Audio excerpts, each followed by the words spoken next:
My nephew, President Taft, has been drinking Shrub since he was a little boy.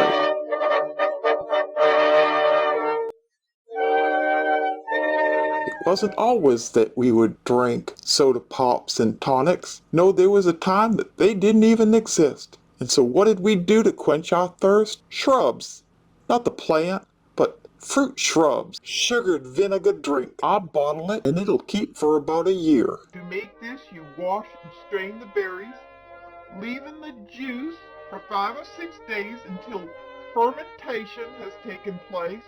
Well, it seems that leaving the fruit to ferment could cause E. coli or salmonella poisoning. Aunt Delia knew what she was doing, we think, but let's figure out a safer recipe. Then skim the scum from the top and pour off the clear juice carefully, being very certain that none of the sediment is in the liquid. Cook it quickly with 1.5 pounds of sugar to 1 pound of juice.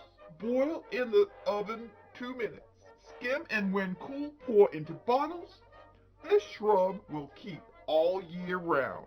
Aunt Delia, here's a new and improved shrub recipe. You want me to tell the people this recipe? It may prove healthier.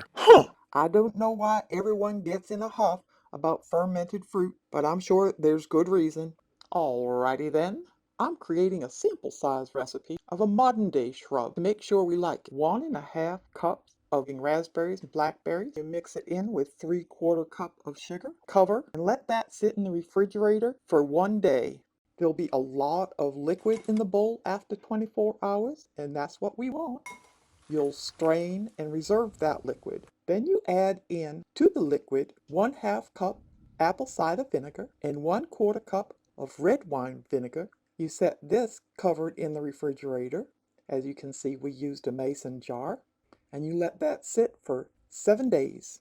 And now it's ready. And there you have your shrub mixed with sparkling water. Will did not drink alcohol, but many of us, shrub is also a nice addition to cocktails.